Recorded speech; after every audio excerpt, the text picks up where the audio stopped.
Good morning, good afternoon, good evening, ladies and gentlemen joining us today.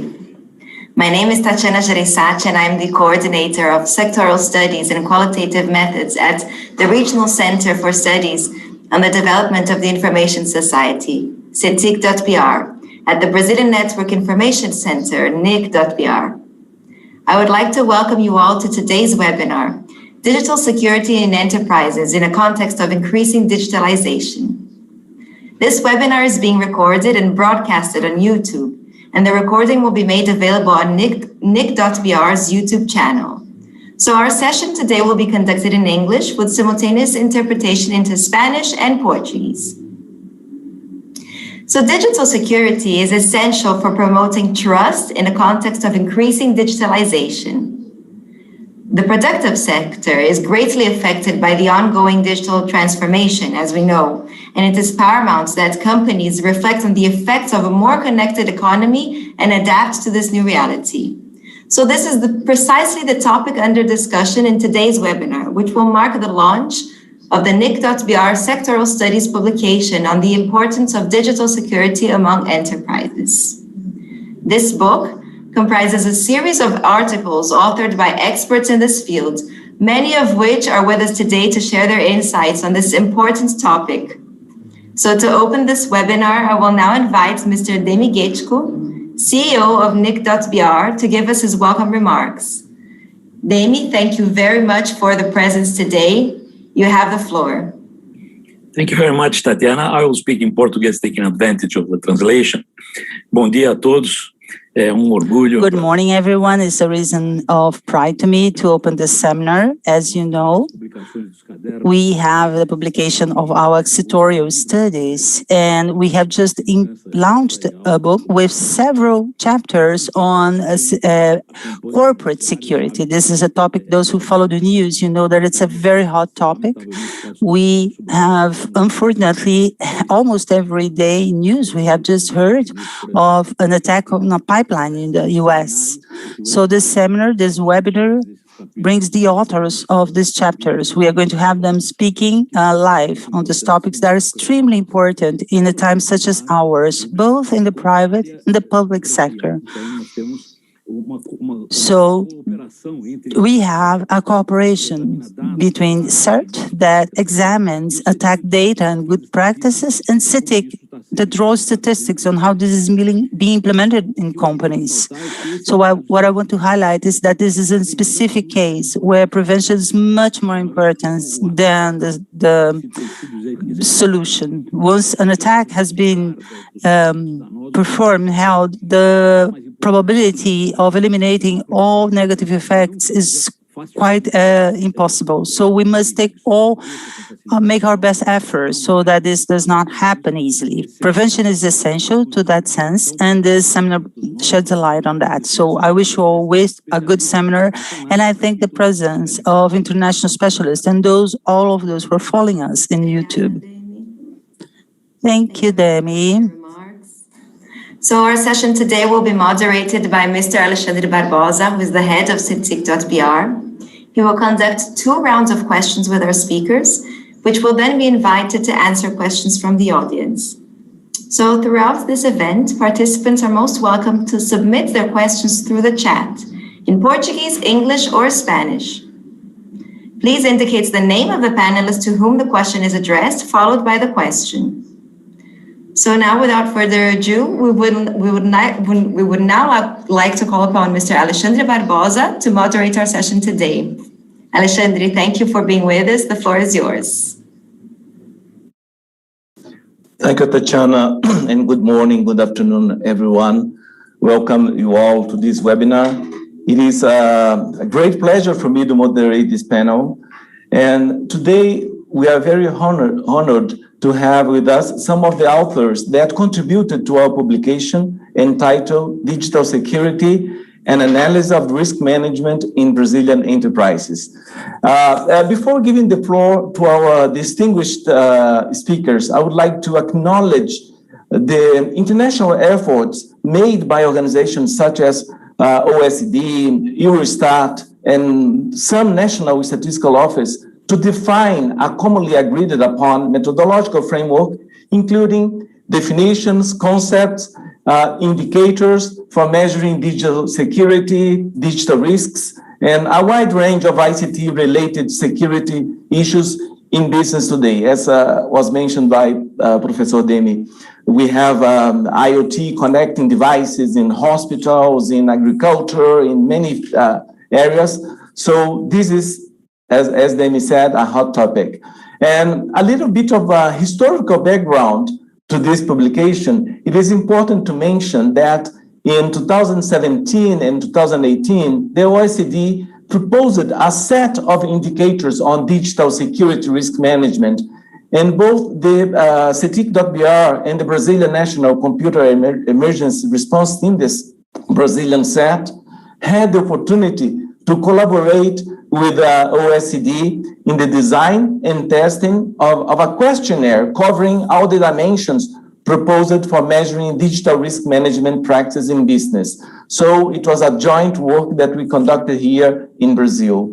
So it was exactly in this context, and with the aim of evaluating the questionnaire design and identifying possible sources of misunderstanding of concepts in such a complex area, and also the definitions that we had in the questions, as well as errors during the data collection process, Cetic carried out cognitive interviews with selected respondents from Brazilian enterprises of different sizes, small, medium, big enterprises from different geographical regions and across different economic sectors. So the publication we are launching today was motivated by this joint collaborative work between OECD, the Brazilian CERT, and Cetic.br, both a NIC division here in Brazil.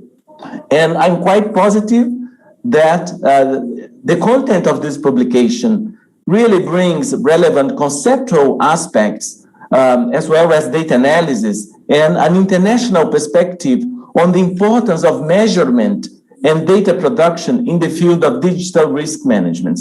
So to begin our conversation on this topic, I would like to invite Laurent Bernat, who is the policy analyst at the OECD Secretariat in the Digital Economy Policy Division. Laurent leads the team supporting the Working Party on Security in the Digital Economy under the Committee on Digital Economy Policy. And Laurent has a master's degree in political science and international relations. Laurent, thank you so much for being with us today. You know that the OECD has been facilitating international cooperation and promoting recommendations on the topic of digital security. And for us at NIC, Cetic and CERT, is a real pleasure to collaborate with the OECD. You have the floor. Just to mention that the chapter that you write give us this perspective of OECD. So just to kick off the debate, Laurent, I would like to ask you, according to the OECD, what does digital security risk management entail? And why should digital security be understood as a matter of public policy beyond a technical issue only? So you have the floor, Laurent. Thank you, Alexandre. Good morning, everybody. Thank you, Alexandre, for inviting me to this webinar and for the great cooperation between OECD, Cetic, and NIC.br. I'll try to respond to this great question. For the OECD, digital security risk management is the general approach to cybersecurity for decision makers, for leaders of organizations of any side or of any size, who want to protect their assets, their organization, their business, their reputation, rather than only protect their information systems and networks. In other words, there is a technical approach to cybersecurity where the focus is on technical assets, on the servers, the hardware, the software, the networks, etc. It is the approach of technicians, cybersecurity or information security experts, and it's a very important approach, of course. However, from the perspective of the OECD, digital security is not only and even not primarily a technical challenge.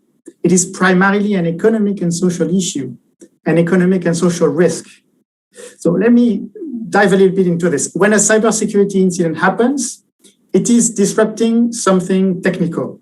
For example, it can breach the availability of servers, it can breach the integrity of data, it can breach the confidentiality of data, etc.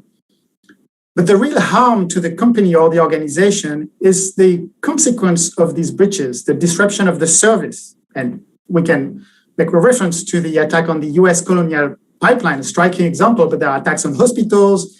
I can mention the attack on the Brazil Superior Electoral Court last year.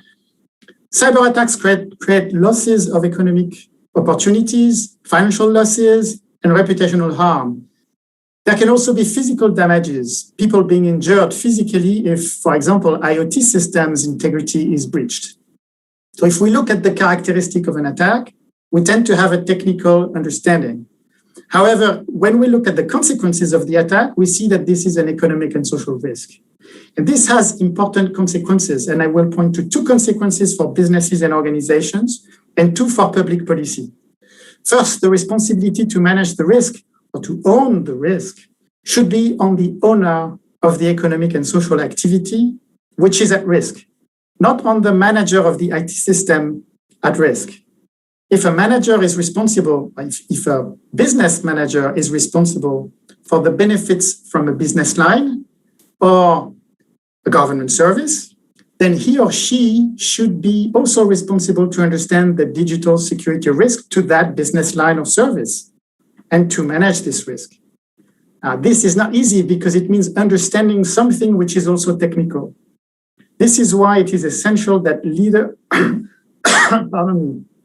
leaders and decision makers acquire a culture of digital security and digital security risk management and work with technical experts to assess the risk and understand how to reduce it. Second, it means that the manager must also understand the possible negative consequences of security on its business activities. And that's a bit tricky because improper security measures can also undermine business activities instead or in addition to protecting them. Security can be, for example, security can be expensive or inconvenient. It can slow down performances and reduce the possibility to use ICT to innovate. The business leadership needs to understand not just the risk, but also the consequences on their activities of the security choices they make to reduce the risk. Now, coming to the policy side, the first consequences for policymaking is very simple. I just picked 2. There are many others, of course, as you can imagine. Who in the government should be in charge of cybersecurity policymaking? It's a very important issue because cybersecurity is not only an economic and social issue, as I have said, and a technical issue, it is also a national security issue. And it is, in fact, a whole of government challenge because it affects pretty much every sector of the economy. So it requires the appropriate governance to embark all the government in this area.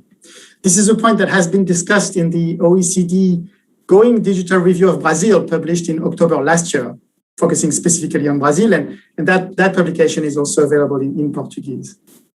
The second consequence is the need for the government to take a multi-stakeholder approach, building the policy framework together with the business community, the civil society, and the technical community. And this sounds like something Brazil is great at doing with its impressive internet governance framework, but doing it for digital security is challenging, and it's challenging for every country because it requires to nurture a cybersecurity stakeholder community and engage an in-depth, sustainable, and trusted dialogue with it. So that'll be in a nutshell my response to you, Alexandre. Thank you so much, Laurent, for bringing these insights and highlighting the fact that it is a multidimensional type of phenomenon. It's not only economic, but also social and so forth. Thank you very much. Now I would like to invite Johannes Bauer, Director of the Quello Center for Media and Information Policy and a professor in the Department of Media and Information at Michigan State University. Johannes and William Dutton authored the chapter, The New Cybersecurity Agenda economic and social challenge to a secure internet. Thank you once again, Johannes, for your contribution to the publication. And it is a pleasure to be with you. You have been here in Brazil at NIC for several times. So thank you very much. It is always a great, great pleasure to work with you. And I would like to ask Johannes, there's a chapter, who do you perceive as the main stakeholders in the cybersecurity ecosystem? Do you believe that the pandemic has changed, or at least, let's say, highlighted some of the issues in this agenda, including, and how should we face the future of this agenda? You have the floor, Johannes. Yeah, thank you very much, Alexandre, and thank you for including me in the book and Bill and in today's seminar.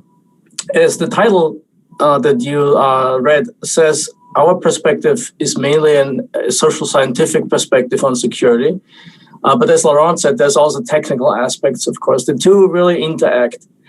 I'll answer your question in two parts. And let me just say, as a cliffhanger, that indeed the pandemic has highlighted some of the challenges in new ways. And I'll come back to this in the second half of my answer. But before we go there, I think the vision, the metaphor of an ecosystem in which we need to address security issues is actually a good one. The internet is an interconnected system of many stakeholders whose interests and incentives are frequently not well aligned with the goal of achieving security. Security can be measured at the level of an individual device, for example, at the level of an individual organization, maybe, but also at the level of society at large. For example, when we apply a national security perspective. And to understand how well we do, we need to understand how these different participants look at security. I'm not going through the whole list of participants, but there's users, different types of users, individual users, small enterprises, large enterprises.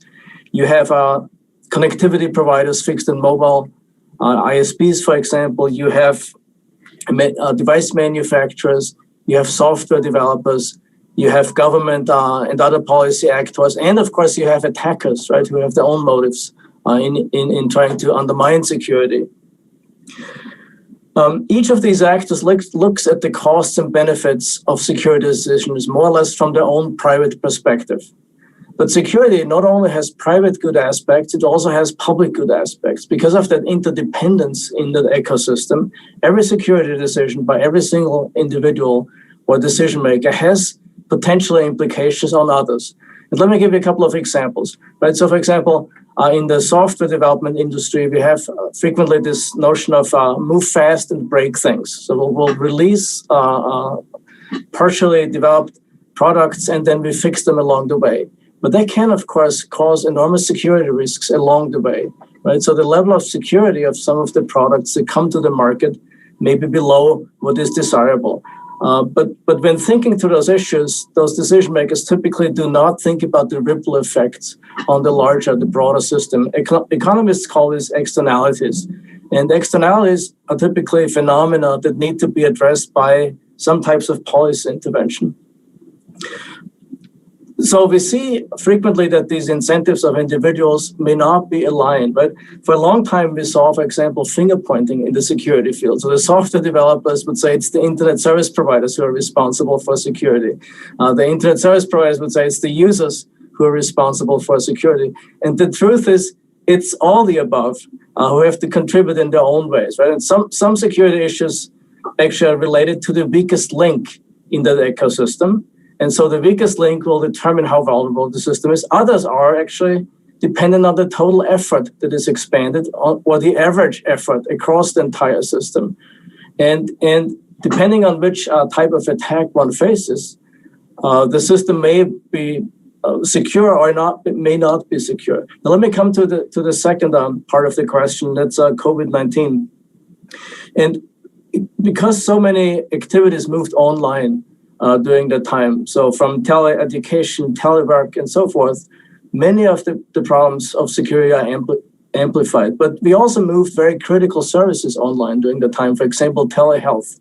And as the most recent ransomware attack, for example, in Ireland shows, there's enormous ripple effects, right? I mean, so the attack actually there were two attacks on the health systems. Not only have implications for the organizations, but they have implications for patients, they have implications for the COVID vaccination strategy, and therefore affect many, many more aspects of society beyond it. Let me close with this thought, and this is important to keep in mind, I think, for our discussion, that we need to look at security as a technology race. The attack strategies actually benefit from the same type of efficiency increases that we see in the digital economy at large. So, for example, we have seen in the last year the emergence of ransomware as a service with a very sophisticated dark economy institutional market framework in which attackers can trade technologies, share technologies, rent out technologies to attack. And I think that managing that whole ecosystem and the interdependencies is one of the biggest challenges of cybersecurity. Thank you so much, Johannes, for bringing such interesting aspects related to the stakeholders and the ecosystem and the role of each stakeholder, and also for mentioning about the externalities that you bring in your chapter. It is really an interesting chapter. I really enjoy reading it. I would now like to invite Éireann Leverett, founder of Concinnity Risks, a boutique consultancy on cyber risks. Éireann is also a senior risk researcher at the University of Cambridge Centre for Risk Studies in the UK. He holds a Bachelor of Engineering from Edinburgh University and a master's degree from the University of Cambridge in Advanced Computer Science. Éireann, thank you so much for your kindly accepting our invitation. I really enjoy reading your interesting chapter on the publication. And in your chapter, you bring important aspects that really, I would say, help us to respond to some very important questions, such as why measuring the cyber risks, digital risks, is so important. And you know that for us here at Cetic and NIC.br, measuring all this ICT-related phenomenon is very important. So, and you also bring some important aspects on how security failures can bring financial losses to organizations. So, based on your contribution on your chapter entitled Cyber Risk Management for Small and Medium Enterprise, I would like to ask you, what is the relevance of risk measurement? This such complex thing, including for small and medium-sized enterprise, and what makes a good security metric, generally speaking, and how can losses be estimated from security failures? So you have the floor. Thank you so much. Thank you. Thank you. Obrigado. I don't speak any Portuguese other than that, so I'll speak in English and trust the translators. But thank you again for having me and having me write a chapter for you. It's a chance to think about some of these problems, as I do often, but it's nice to think about it when you're writing a piece for someone. So I'll start with your first question of what makes a good metric for cyber risk. I think initially every organization begins the same way. They start counting something bad, some badness within their organization. Let's say something simple like the number of failed logins to their computers. And we start only by focusing on these bad things, but we should also be focusing on the good things as well. So the number of bad authentications, failed authentications over the number of all authentications. And the reason that's important for cyber risk is so that you get a sense of proportionality. So many times when I see people measuring cyber risk, they count the number of ransomware payments, for example, but they don't count the number of times that the ransom is not paid. or they don't count the number of times that the antivirus has blocked the ransomware. And from a risk perspective, this is really important because we don't just want a count, we would like a ratio, because we would like to reduce this ratio over time. So I think one of the things that can make a good risk metric is counting in a sort of ratio, in a fraction, so that you have the number of bad events over the number of possible events or good events. And then, of course, we come to part of your second question, which is how do you estimate the losses of these things if you've never seen them before? That's very much a part of my job. I work for a lot of insurance companies. I'm also a CTO at an insurance company that's just started up recently, since after I worked on this publication for you. And we are always looking at what the costs are of different events and estimating them. And certainly with the ransomware events we've seen recently, the losses can be millions for large companies or just $100 for small companies. And so seeing the difference between these payments is quite important. So when you first come to estimate these things, it's very challenging, I think, for most organizations because they don't have a great big data set of all the ransoms that ever happen. But, they do know how much money they earn. And they know they're unlikely to pay more than they earn. A lot of ransomware gangs charge between 50 and 25% of the yearly revenue of the company. This is a good start. It's not, it's not perfect, but this is how you start to estimate. And of course, it's not going to be nothing because the gang wants to make some money, right? So you can be reasonably confident it's more than a couple $1,000 or a couple $100. And it's by starting with the kind of what's the worst it could be, what's the lowest it could be, that you start to narrow in on these numbers. And I'm using, a kind of labored example here to show you how you try and put a maximum and a minimum, and then you improve your measurement over time. You can also survey all the businesses of Brazil. This happens in the US. They do a survey of people and say, how much were these ransoms? So this is how you slowly narrow down into the costs. And we can do the same thing for breaches or GDPR or phishing. And the good news, too, is that a lot of other people are researching this. So there are many, many academic papers in many languages that you can read to see what some of these estimations are in the past and hopefully make your research into what the costs are a lot quicker and a lot more accurate.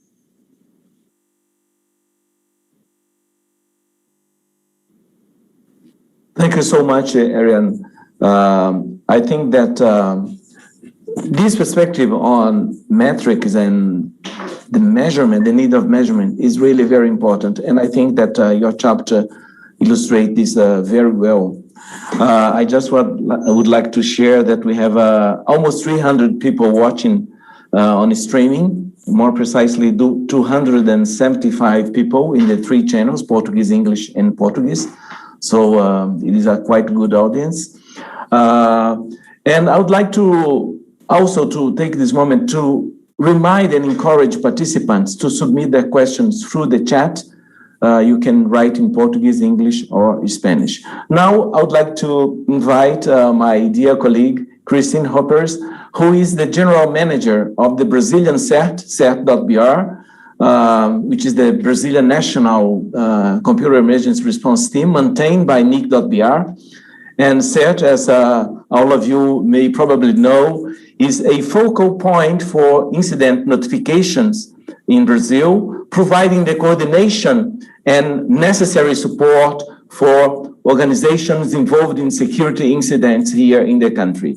And CERT.br also works to increase security awareness in our Brazilian community, maintains an early warning project with the goal of identifying new trends and correlating security events, as well as alerting Brazilian networks involved in malicious activity. Cristine holds a PhD in applied computers from the Brazilian National Institute for Space Research.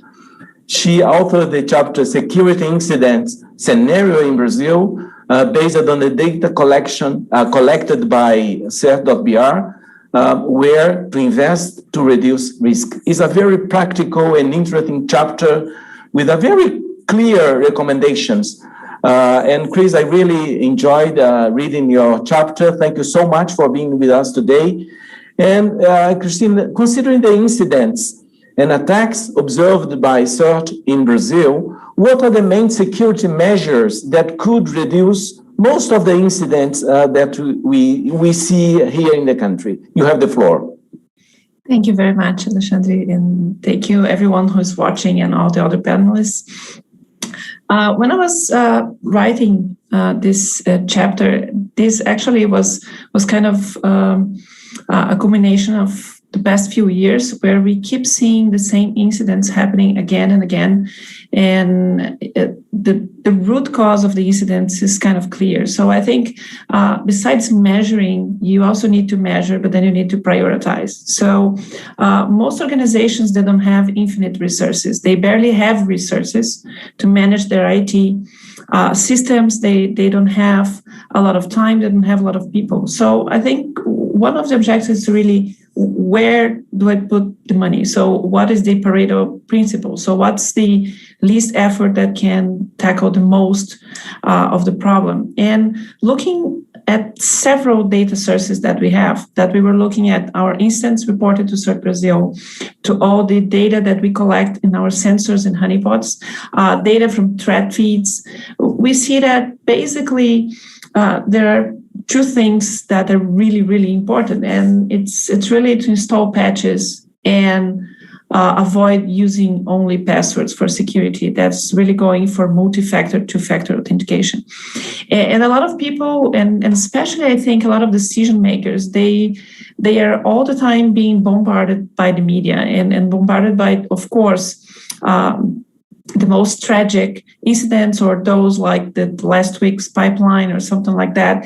And people think that you have like this space age attacks and technologies. And then at the end, when you go to read the reports for the investigation of most instances, you see that it was someone that fell for a phishing and then got the password, and that password led to inside the network. And then once they were in the network, they were able to compromise systems that were missing patches. So basically, this is part of the story. Or you have someone exploiting directly from the internet, or you abuse it and you try to get a credential and then you get into the system. So when you see systems in the cloud being compromised, most of them are really bad configurations or missing patches, or they are just protected by passwords.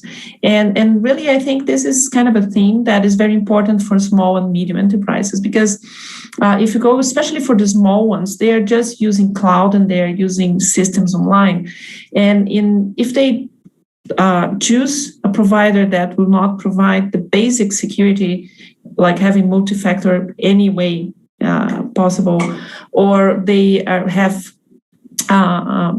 a lack of security practices, that is a problem. So I think it's not really just the enterprise thinking about their desktops and mobile phones and what they have, but it's also the providers, because we are moving to a point that small, medium, and really the individual enterprises, as we have here in Brazil, that you have like one person that is a teacher or is a doctor, and they have very important information, especially, for example, doctors and small offices. And they need to put the money not on some very expensive thing, but sometimes go for the basic, prioritize basic things, prioritize passwords, strong passwords if you cannot have multi-factor, or use multi-factor, and install patches. I think it's really sad when we see that there are a lot of organizations and some reports, even in other countries, that the most exploited vulnerabilities, they usually have patches for a year or more. So I think this is really important for everyone to focus on what will solve most problems, or at least those problems that we already have a lot of malware around, a lot of ransomware that is spreading. It's really exploiting weak passwords and old vulnerabilities. So I think it's a point that we need to pay attention, that it will be very difficult to be perfect on security, but we need to start with those problems that are really the ones that will make the most difference to prevent the incidents that we are having, and in a sense are also dragging the economy and dragging the companies to going forward. So I think this is my first take, and kind of why I thought the chapter in the way I thought writing it. Thank you very much, Chris. It's very interesting. This chapter is, I would say, very important to realize that maybe 2 or 3 actions will represent a great impact in digital risk management. And I think that the Brazilian CERT has a huge database on statistics. Most of them are available on their website. And this data analysis was reflected in this chapter. So moving forward, I would like now to invite Leonardo Melo to share insights on the chapter Digital Security Risk Management among Brazilian Enterprises, which he authored with Stefania Cantoni and Tatiana Jereissati from Cetic.br. Leonardo holds a PhD in sociology from the University of São Paulo, and he is the coordinator of the ICT Enterprise Survey and the survey on internet service providers from Cetic.br. Leonardo, you had this wonderful experience in applying the questionnaire and conducting cognitive interviews in Brazil, and I would like to ask you to share with us what are the main highlights of the data that you collected in terms of the dimensions that you analyzed in the research conducted with the Brazilian enterprises on risk management. You have the floor. Thank you. Thank you, Alexandre. I would like to share these findings of the chapter mentioned, but first I would like to thank my colleagues, Stefania Cantoni and Tatiana Jereissati, that co-authored this chapter with me. As Alexandre has already mentioned, this chapter was motivated by the joint work with OECD. In the context of this cooperation, we conduct cognitive testing to assess the questionnaire on digital risk management. We conduct interview among 16 Brazilian companies from different size and different economic sectors. The findings and insights discussed here come from the qualitative analysis of these interviews, and you can find more complete discussion in the chapter. I'd like to highlight 5 key findings. The first one is related to the overall perception of risk management and digital security risk management in the companies that we have studied. They express difficulties in naming which digital risk they are exposed to, and their digital security risk management policies or practice, regardless of the size of the enterprise and their digital maturity. Digital security risks are mainly considered as a technical issue. There is no view of a digital security risk management linked to the core business of the company. Digital risk management takes place reactively when an incident occurs. There is no prior established ongoing process in place. The absence of digital security risk management as means of reducing uncertainty paves the way to more exposure to several digital threats. We found more emphasis on established rules for controlling employee behavior rather than on awareness raising on digital security. The second aspect is related to the digital risk analysis and assessment process.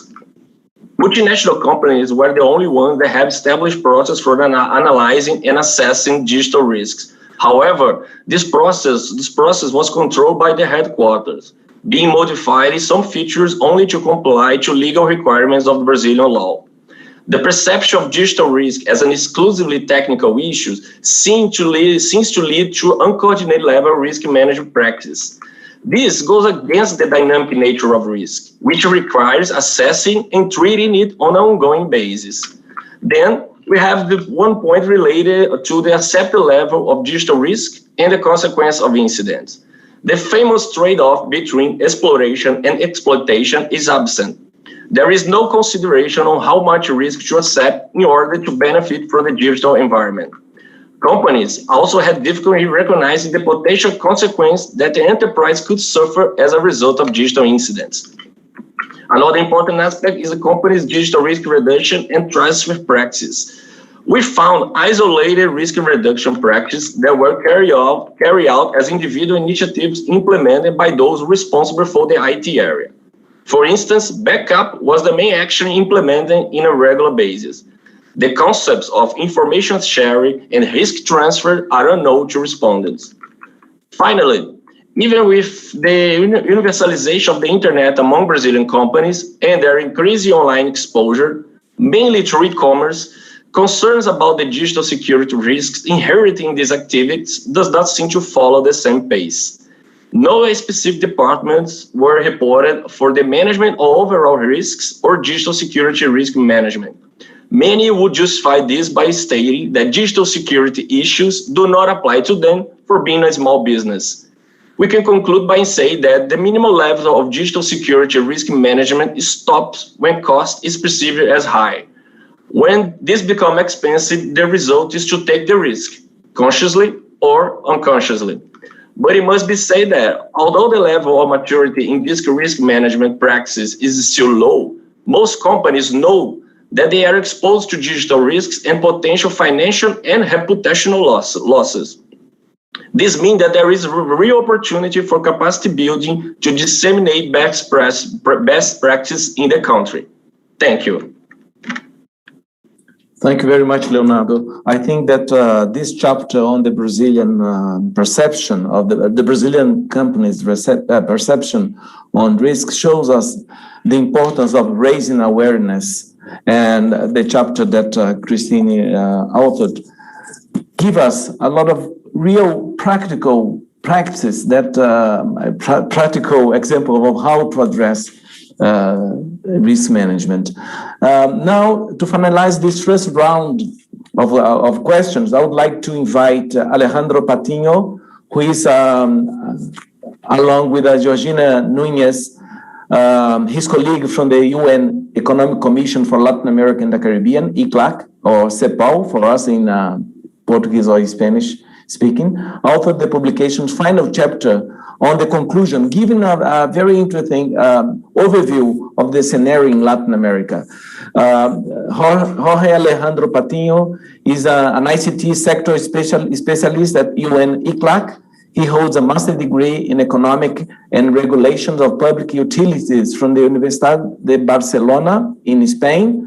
And I would like to ask you, Alejandro, if you could comment, how could you describe the current scenario of digital security in Latin American countries in terms of policies or national strategies, institutionalization, etc., given that you at CEPAL, UN ECLAC, you have a regional perspective on this issue? You have the floor. Well, thank you, Alexandre. Good morning to everyone joining the webinar and the rest of colleagues in the panel. Thank you, obviously, for inviting us to contribute to the publication and joining you in the panel.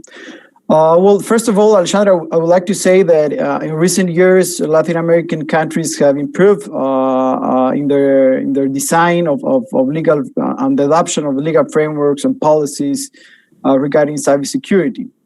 For example, in 2020, 13 of 33 countries in the region have already adopted a cybersecurity national strategy, while this number in 2015 reached only 6 countries.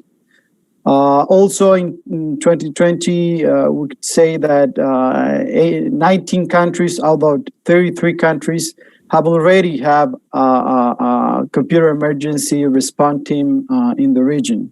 Likewise, we have seen that the more countries are signing the Budapest Convention cybercrime, increasing this number from 2 countries to right now 8 countries. Nevertheless, and as many reports and studies and indexes have already highlighted, there are still various areas that we need to work. And challenges are various, but especially those related to the technical and organizational capabilities of countries, meaning, for example, on the technical issues, the establishment of computer security incident response teams, the adoption of international recognized standards of cybersecurity, on the organizational measures There is also the need to create specialized agencies in charge of leading and implementing the national cybersecurity strategy. Also, training and capacity building for the teams responsible of managing cybersecurity incidents at national level. I would also like to highlight that one of the key factors that are needed also to be considered is the legal and institutional weakness that we are seeing to foster cooperation between governments and companies and firms regarding cybersecurity. With some minor exceptions, it can be said that there are really no significant cybersecurity requirements or guidelines towards companies for management cybersecurity incidents. And we're talking especially about operators of essential services and critical infrastructure. So this is one of the key issues that we need to still work on. So if we review, for example, also the last report of the Global Cybersecurity Index that's made by the ITU, at aggregate level, Latin America and the Caribbean appears as the world region only after Africa, with a lower degree of commitment to digital security. So all these aspects are we need to still work on, even though we have made some advancement on this issue. Thank you very much. Muchas gracias, Alejandro. I think that we had now a very good idea of the content of these publications. Since the importance of having definitions, concepts well defined and internationally agreed, as was mentioned by the OECD colleague, as well as the stakeholders in the ecosystems, the implications, financial losses, reputation, also the importance of measuring and defining metrics related to digital risks. So, and of course, the practical case of Brazil, from one side, the cognitive interviews that we have conducted, but also the data that are collected by the Brazilian CERT. So the publication is a very interesting one because it gives us practical insights on how to deal with that. Now I would like to move to the second part of our panel, moving towards the end.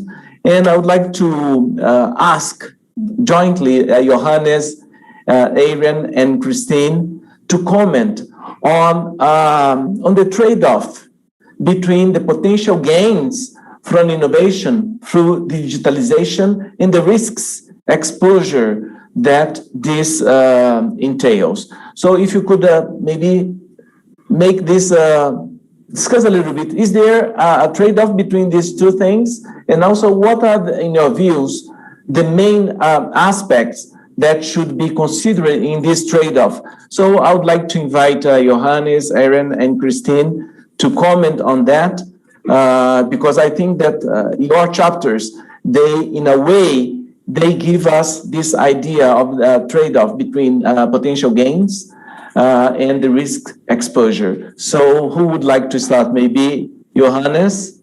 Yeah, I'd be happy to. Thank you. So let me give another take on this issue. And I think that there are trade-offs, but the challenge is actually to relieve those trade-offs and move the location of the trade-off in ways so that we can have both more innovation and more security. And I think that's where our focus should be, not what's the optimal position along one given trade-off, which is only true for a certain set of institutional laws and technical parameters and so forth. And several points that were made already would actually shift the trade-off outward so that we can have more innovation and more security.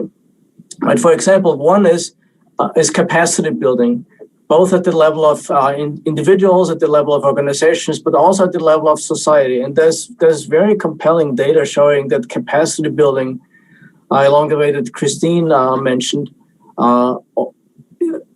is very effective. Bill, who is unfortunately not able to be here, he's involved in an Oxford global project where they compare countries' cybersecurity capacity building efforts. And it shows very clearly empirically that security vulnerabilities and incidents go down with a higher level of capacity building. Now, that alone will not, of course, fix all problems. A second measure I think that we can undertake to shift this trade-off outwards is to really encourage suppliers to adapt new practices, right? And digital technology is inherently malleable. It's not like a chemical process where you need 2 ingredients in a fixed ratio, right? You can design digital systems differently. And that we need to take advantage of that and encourage software developers, app developers to practice security-aware principles, which they have been slowly coming to practice, but that I think needs to be incentivized more. I'm actually particularly worried about new devices, and that's in the Internet of Things and the Internet of Intelligence. As we move forward, there's a large number of new manufacturers and stakeholders who have not really been part of the Internet governance system, who come with a new energy and new innovative ideas, but often also do not practice security-aware design principles. And I think here probably legal measures or other types of incentives, maybe liability rules, which are of course very contested among businesses, right? Because it's so difficult to establish liability in this interconnected system, would all be instruments to shift this trade-off out. There's others, but I'll leave it at those 2 points for the time being. Thank you, Johannes.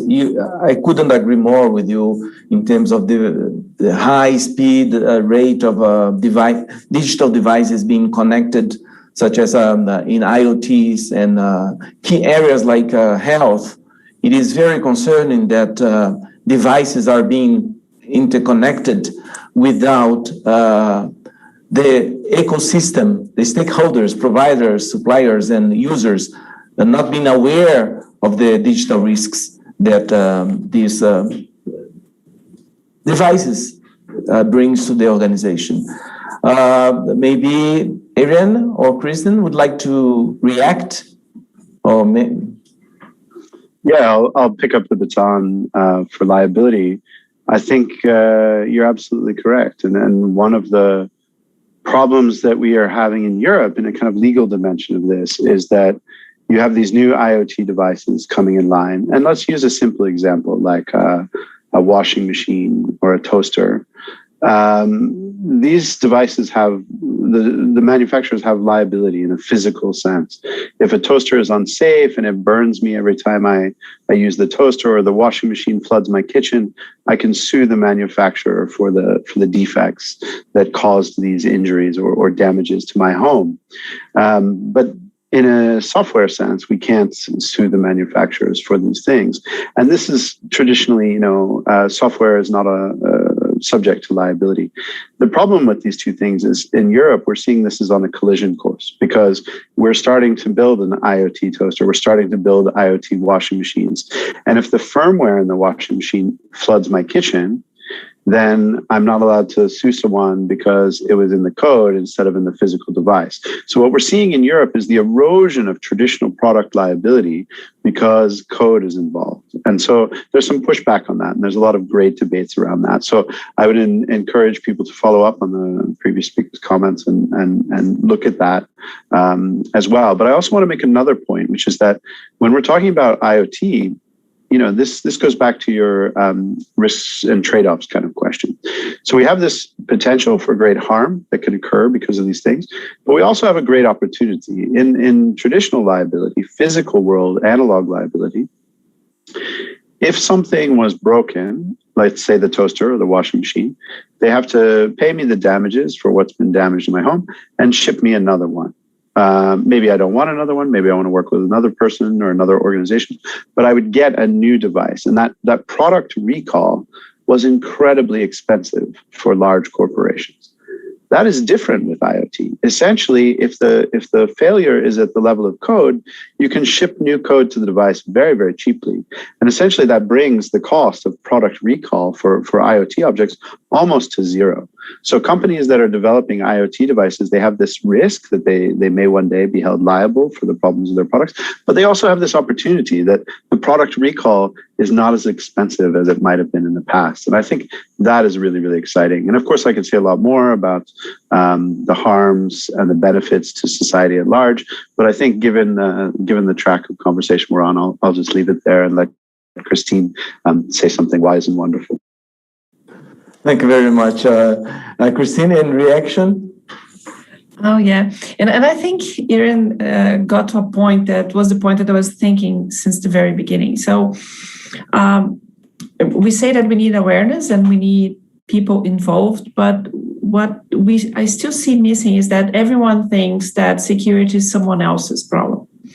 And that starts from the very early stages when developers are in university, because their teachers, their professors, they are not thinking about security through the process. They really are thinking that, oh no, I'm just teaching to code like this. So when he graduates, then he'll learn how to do securely. So, and this is part of the problem, because all developers, they are building very bad muscle memory.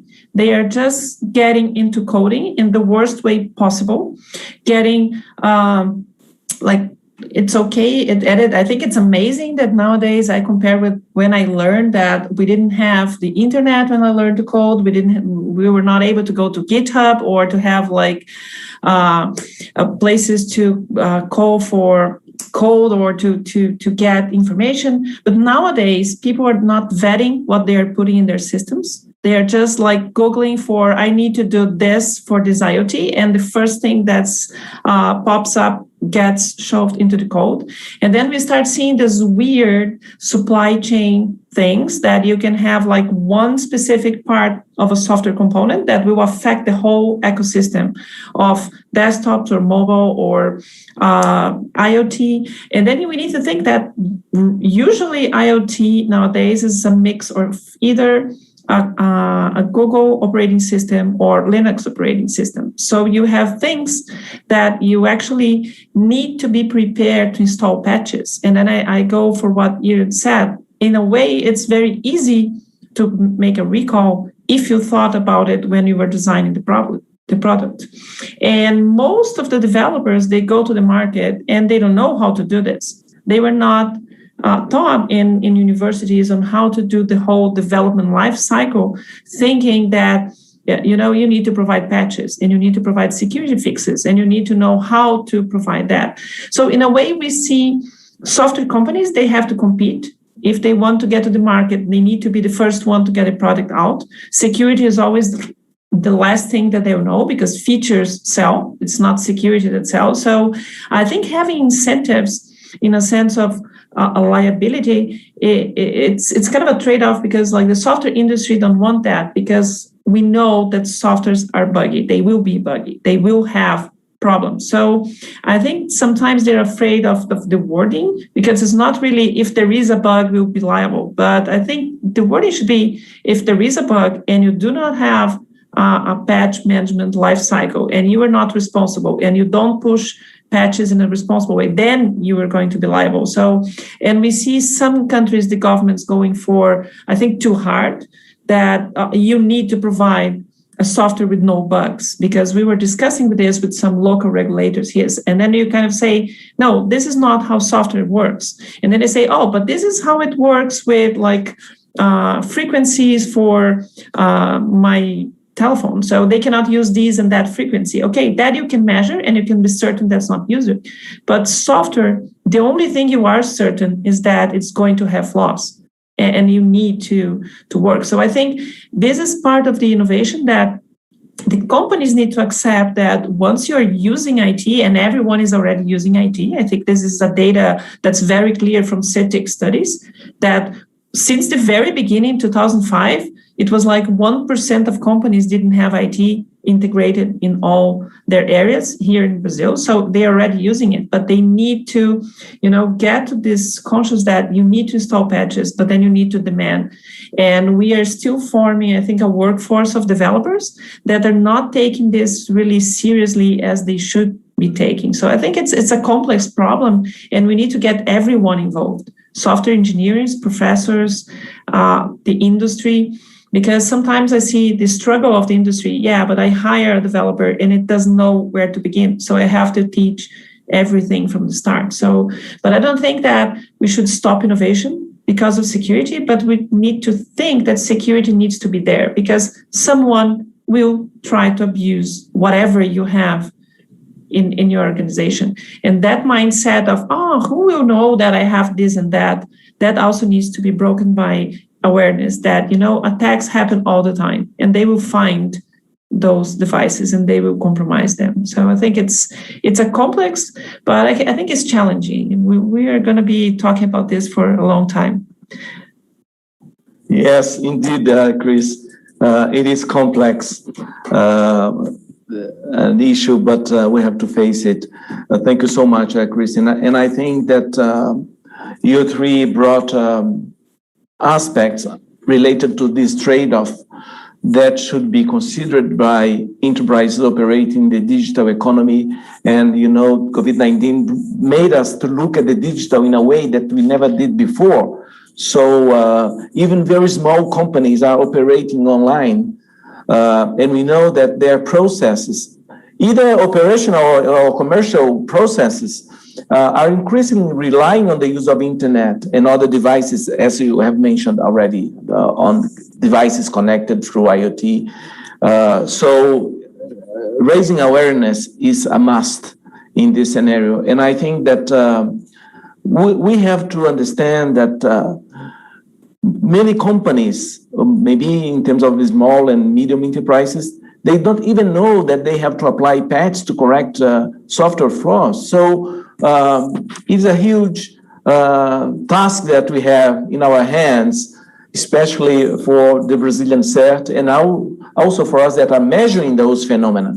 So thank you so much. Now I would like to invite Laurent from OECD and Alejandro from ECLAC to comment from their perspective the role of international organizations. I mentioned in the beginning that we acknowledge the efforts being made by organizations such as OECD, Eurostat, several national statistical offices in the global north are working on these efforts to establish standards.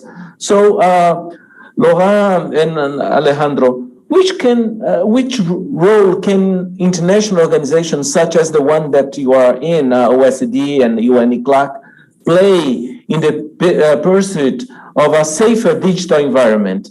And what can be made to ensure that it reaches all organizations that are part of the digital economy, including, and I would say mainly, the small enterprises that are demanding assistance and knowledge and capacity building. So what are the roles that you play? Maybe we start with Laurent and then Alejandro. Thank you, Alexandre. Well, going back to the basics, I think it's interesting to remind everybody that cybersecurity is by definition an international issue. We are all increasingly digital dependent, and we all know that. And when I say we, it's us as individuals, but it's also businesses and governments and countries. But that means our digital dependence also means that we are digital interdependent. We know that the digital environment is an open, global, and interconnected environment, and attackers they leverage the borderless nature of the digital environment to hide themselves, to make it difficult to catch them, and even to know who they are. So we need to compensate this advantage that they have with more cooperation. I say that international cooperation is kind of an antidote to this issue. And we want to highlight that it's not just the digital environment the way I've just described it, which is global. Actually, the fact that attackers leverage the borderless nature of the internet, it's also the supply chains that make the products available, that create the conditions for these products to be built. Most of the products that we buy that have code in it that can connect are the result of some international cooperation within firms across different developers everywhere in the world. We can also see, for example, that in the solutions we have, very concretely, some stakeholders can be anywhere in the world. I'm thinking of white hat hackers, or as we call them, security researchers, who are actually there and looking for vulnerabilities to report them to the businesses or the organizations which can fix them. You know, these could be anywhere in the world, and so we need to make sure that they can report these vulnerabilities to those entities which can fix them, even if they are located in a country where they don't speak the language, or even if there are some obstacles, legal obstacles for doing so. So it's an international issue, and international cooperation is essential, and it can take different forms. It's very often between governments, it's bilateral between cybersecurity agencies, but multilateral efforts are very, very important. And but I can talk about what the OECD is doing. I don't want to give a big description of what others are doing, but from our perspective, we work at the policy level, and the starting point is to, yes, raise awareness, make sure that some countries are more advanced than others in terms of policy making. They are more digital intense. They started earlier sometimes, but everybody is going in the same direction of having to address this problem more and more because of the digital transformation that's affecting all countries. So sharing good practice, sharing best practice, good policy practices among countries is essential, and that helps raise awareness of countries that are coming to these issues. And sometimes the countries that you think are more advanced are not the ones that are really more advanced. It's more complex than that. It really depends on many factors. So it's really important to share good practice. Another level, and that's what international organizations can do, and that's what we do at the OECD. Another level is to better understand the challenges, because an issue appears in a certain way and is understood in a certain way in a particular country, can be viewed in a different way in another country. Stakeholders view things differently across cultures and countries. It's very important to bring them together to analyze the issues and better understand the challenges. And that's what we do at the OECD in terms of developing analytical work. And we've been doing that for many years. And the last stage in the rocket is to get the countries to approach it in a similar way, if they wish, if they want, and adopt the same type of principles for developing the policies. And that's, at the OECD, we do that by developing OECD recommendations, which reflect the consensus among OECD countries, and other countries can adhere to these principles and these recommendations. And we do this in basic areas like what I've described on digital security risk management, for example, on the security of critical activities or critical infrastructures. We also do it with issues that have been highlighted by several of the other speakers, like the security of products. We are currently developing a new recommendation on enhancing the digital security of products, and also on the treatment or the management of vulnerabilities, has also been mentioned earlier. And of course, we organize events where everybody, including all the stakeholders, can meet and discuss. I have other points, but I leave it to Alejandro to follow up. Thank you so much, Laurent. Merci beaucoup for sharing the initiatives that OECD is taking in terms of discussing the complexity of the digital risk management, and promoting capacity building opportunities for many, many stakeholders, not only OECD member states, but for the ICT community as a whole. So Alejandro would like to comment in terms of UN ECLAC, your perspective. Sure, Alexandre. Well, as Laurent mentioned, obviously international cooperation it's key, considering the cross-border nature of cybercrime. And yeah, we see several forums and spaces and agreement at international level that are calling for more actions on cybersecurity. But also we're seeing some gaps when we are actually monitoring the adoption of national policies of those agreements. So I think there is a key issue on that. There's also an important issue on fostering cooperation between the public and the private sector. I think that's another key factor of fostering cybersecurity. There won't be effective governance on cybersecurity. We don't foster the cooperation and the partnership between governments and companies to address more effectively these issues. At regional level, we're also seeing various actions and cooperation activities to promote cybersecurity. For example, we have since 2004 a regional comprehensive inter-American strategy to combat threats to cybersecurity, which was adopted by the General Assembly of Organization of American States, and also the cybersecurity of OAS is also developing several activities on cooperation in this regard.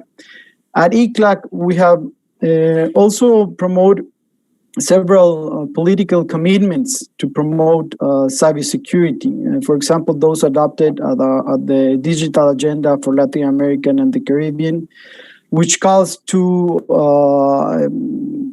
the importance of coordinated efforts at national level, the need for regulatory frameworks with clear guidelines, foster cooperation at multilateral level, also the design and adoption of national security strategies, and yes, on several studies, reports, and we have been promoting, trying to share also best practices on these issues that I think are also important. But also what we're seeing in the region is there are also several levels of adoption of cybersecurity strategies. Where we see countries that are more advanced in these issues, for example, Uruguay and also Brazil, but we see all the less developed countries that are struggling with their cybersecurity capabilities. So I think there's a huge also still space to foster cooperation between countries. Thank you so much, Alejandro, for giving this Latin American perspective on digital risks. Now, I would like we have about 15 minutes, and we have a lot of questions from the floor. As I said, we had a peak of 300 participants in the 3 channels, Portuguese, Spanish, and English. So I will read the first question, and I would like to address to Cristine. There is one question from Maria Lucia Valadares from the Anatel, the Brazilian regulator. Cristine, she's asking, does CERT have or is planning to have an area to handle incident related to privacy? And also, let me take the second question, also addressed to you, from Min Ling. I don't know if I pronounced it correctly. Interesting consideration, maybe Éireann and Cristine, but I don't think the manufacturer will be able to get away with that excuse. For instance, if Tesla's car is responsible for an accident, can Tesla just go away with this excuse? So, Cristine, if you want to address those 2 questions, and also Éireann. Hi. It's the question about privacy. This is very interesting. I think our international speakers are following that we are just getting into effect our GDPR version of the law, so the data protection law in Brazil. And the data protection law is very specific in saying that if you have an incident where you had a breach of personal data, you need to report to the authority. And I see that a lot of people are kind of confusing that now incidents with data should be treated differently from any other incident. So from the perspective of an incident response team, from a CERT, you deal with all incidents. The thing is, depending on the category of the incident, you do something different. So organizations, if they see that there is a crime committed in their organization, for example, they will report to the police. If you see that there's a data breach, you report to the regulator. So there is no new processes for handling data breaches incidents from the perspective of an incident response team, other than specifically reporting to the authority or having a specific different outcomes for solving the incident. But the thing is, you still need to categorize, you still need to see what's the root cause. So what caused that incident? Was it a weak password? Was it an exploit? Was employee that did something? And that happens with all incidents, doesn't matter which one it is. The thing is, in your process workflow, you are going to point this in a different direction. From the perspective of CERT Brazil, we will not report to the authority because the organizations themselves have to report the incidents. That's what the law said. We are working together with the authority, and we are moving on how to report, for example, situational awareness data to the authority. That we are, for example, following that in the underground, there's someone selling data. So that is different, and that is not an instant track per se. So it's kind of more complex, but there is no need to have different areas to deal with that. You just need different process outcomes. And I think the question about Tesla, I'm trying to figure out what the question was, but I think the problem is that today there is no liability for software. And the discussion is exactly that. So if you have someone dying because of a software vulnerability, or you have a huge loss because of a software bug, that could even not be a vulnerability, but it's just a bug that it malfunctions. For now, this is kind of not covered. And we are getting into a point that is not just that, you have to reboot your computer because you were writing a document and it crashed. Now you have cars stopping, you have smart cities with problems, you have hospitals.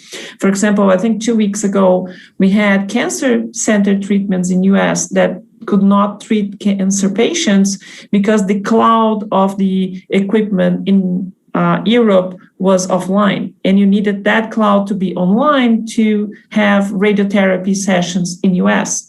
So that's the kind of complex systems where we are, and I think we are going for this discussion. So I'm going to let to Éireann because he will probably give more into what is the real problem now. So yeah.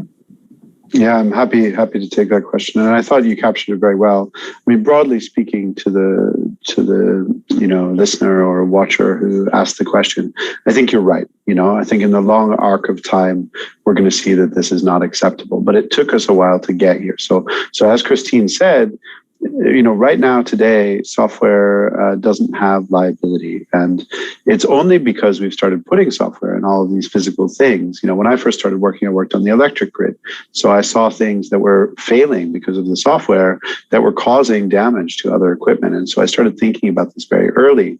But some of my colleagues went on to work on pacemakers or to work on Jeeps, and as more and more software is interacting with the physical real world, you can't let traditional liability become eroded because you don't have software liability. And that's the point that I was trying to make. Even if we decide as a society that software shouldn't be liable, we still shouldn't go so far as to erode traditional product liability. So I think eventually there will have to be some level of limited liability. And the interesting thing about liability is that it doesn't have to play out in a specific way. It's not a binary option. For example, I've studied a lot more about liability in Europe. I don't know as much about South America, but in most jurisdictions, there's a sense that you can have shared liability. So let's say if Cristine and I wrote some code together, she imported some of my code and used it very heavily, she could be found to be 10% liable because she imported it, and I could be found to be 90% liable because I wrote the core code. And it's really interesting. With liability, you can even see cases where the user is a little bit to blame, but mostly the vendor is to blame and things like this. And so this kind of shared liability is already part of that ecosystem. And I think you're right. In the long run, when cars are driving on the road, we're going to have to think about this. To speak to your point about Tesla specifically, currently they sort of get away from this by saying that their software assists the driver. It's not an automated vehicle, right? We already have had deaths inside Tesla because of malfunctions or misuse by the drivers. But the regulatory avoidance of that is that it should always be assisted by the user. And growing up as I did in the electrical systems, we had a similar situation where they would say, well, it should never be connected to the internet, right? You connected it to the internet. It's not GE's fault. We wrote the code so that it should never be connected. But that's the interesting thing about liability, is that you can explore those shared options rather than just it's your fault or it's your fault. Thank you both, Cristine and Éireann. I have a question now addressed to all of you from Priscilla Koller. Considering that the reality of working from home must remain, how to deal with the issue of protection and responsibility for data security when the worker uses his or her own infrastructure from home? So who would like to take the floor? Chris, again? Yeah, it's everyone kind of looking. One of the things that is very interesting, because the whole industry was really worried with the whole bring your own device to the office. The thing now that you are bringing your own office to your home. So it's kind of the inverse thinking. But I think the real question is really like the companies are struggling with remote access, with bringing data to the devices. So I think in a sense, as we were already kind of in a cloud environment, most companies already had some data that were going either to the company's cloud or to a third-party cloud service. And I think it gets more important that really, if it doesn't matter that much if the device is infrastructure of the user or not, but the thing is that device secure? So in a sense, I think we always work with the mindset that assume that your device is not secure, that your device might be compromised. I think that's the mindset. So you cannot trust that all devices would be secure, the endpoints.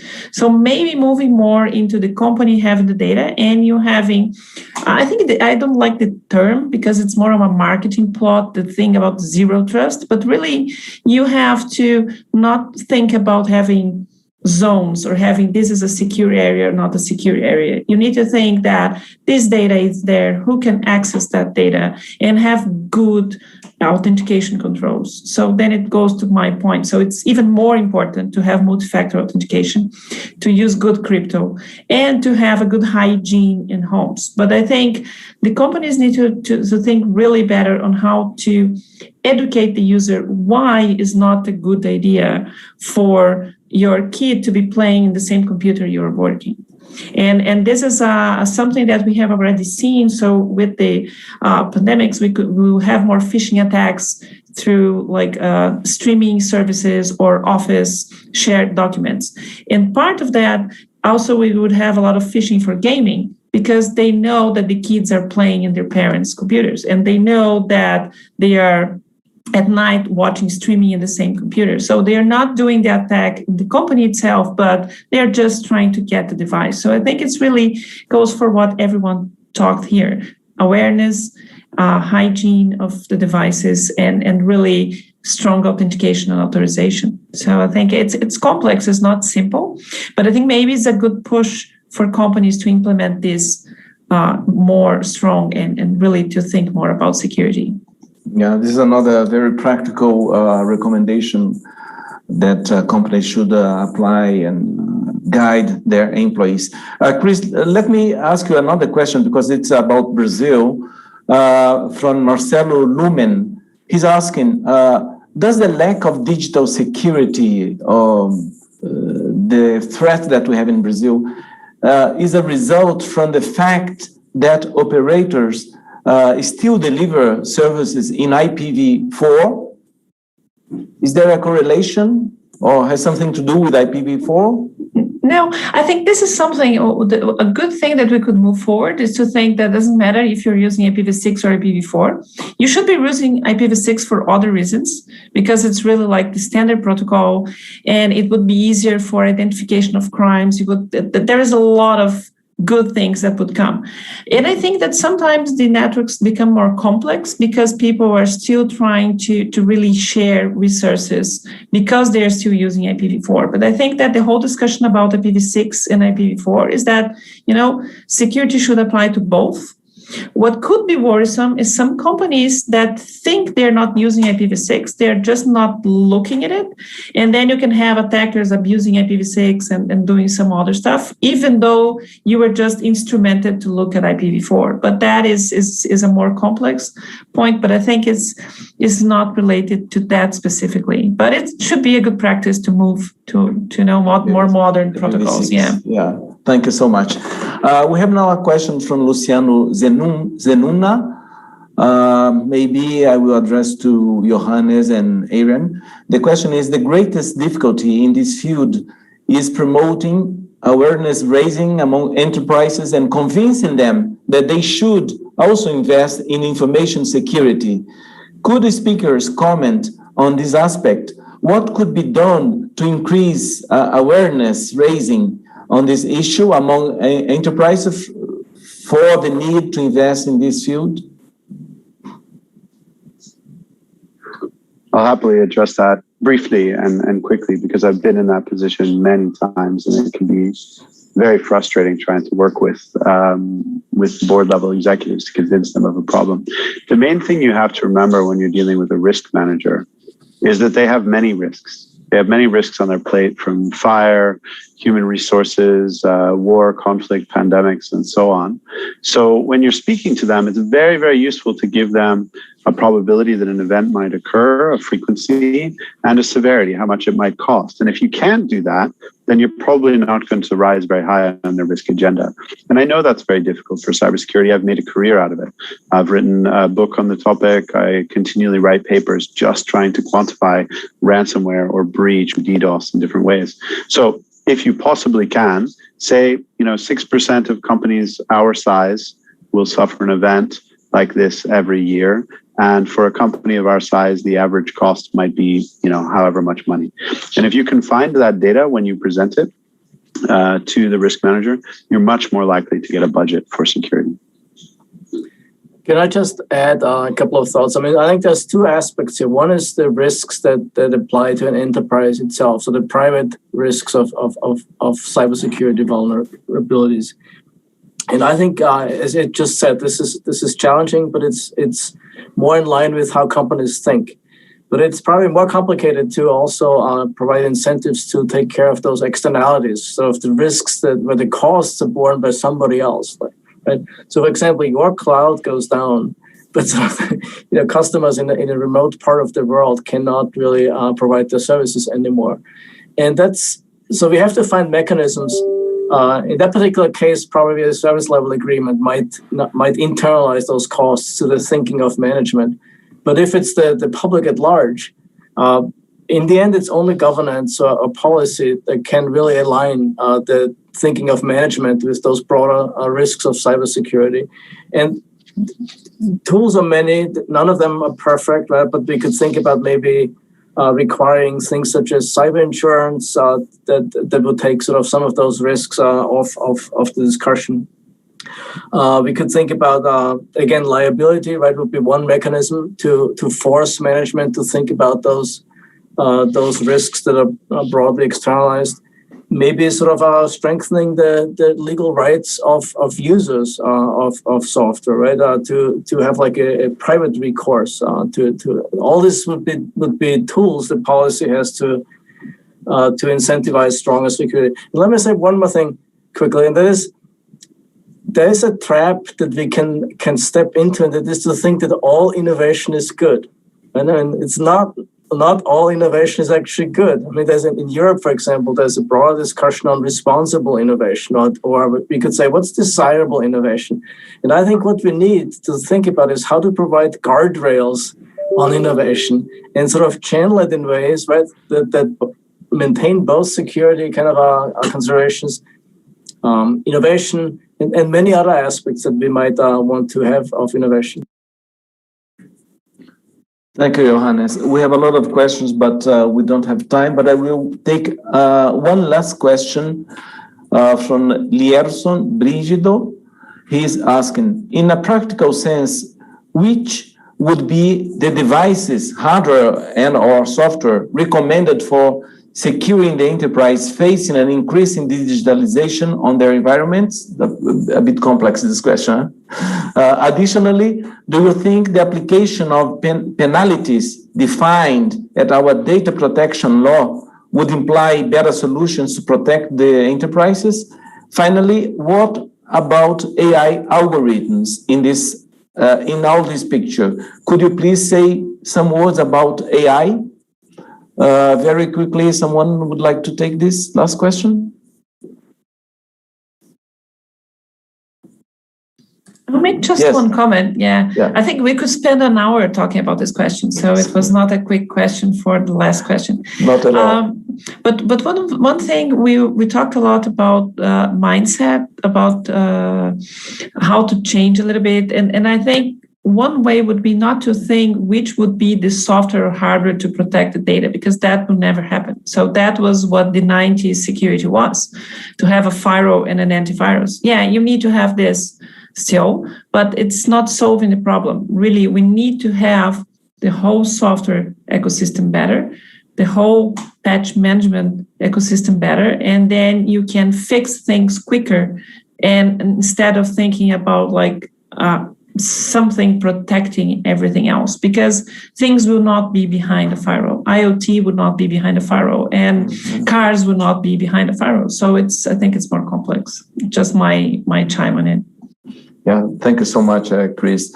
Well, I apologize for the remaining questions that we will not have time to reply, from Fabio Storino, from Lucas Ferreira Novaes, from Sidney Vanderlei Jr., I think that's all that we, and José Coura. Sorry about that. We are on time. I would like now to really thank all the authors of the book. I think that now you have very clear idea of the content of the book, because you just talked with the authors. We have 6 chapters. Some of them are co-authors with other authors that are not in the panel, but I would say that this publication will really bring important insights for small and medium enterprises, not only in Brazil. We realized when we work together with the OECD that it's not only an issue of Brazilian companies or Latin American companies. The same happens in Europe. Some small companies will outsource their security functions, IT functions, and they have the faintest idea on the risks or the implications of digital risks. So I think that this publication is by now, from now on, available for download, PDF format, and of course, physical copy. Anyone willing to receive a physical copy, just let us know. We can mail the book for you. We don't have a date to have it in English. So for the time being, I recommend that you can read it in Portuguese. So thank you so much, all the authors. And now I give the floor back to Tatiana for the final remarks. Thank you so much. Thank you, Alexandre, for moderating this very interesting discussion on digital security. So to close the session, on behalf of NIC.br, I would like to thank all the speakers for their time and generosity, not only for having contributed to the publication, but also for their presence today. Thank you very much indeed. I hope we can continue this dialogue on this very important topic. A big thank you to CERT.br for their important collaboration on this publication. And many thanks as well to our interpreters, to the many members of the NIC.br team, with special thanks to Stefania Cantoni. And a big thank you, of course, to all the participants that have followed us, this event and participated with such enthusiasm. As Alexandre reminded you all, our publication is already available online for download, and I hope you enjoy it. Thank you all and have a great week. Thank you.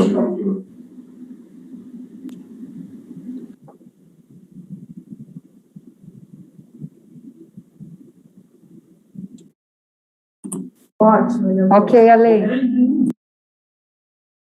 Estamos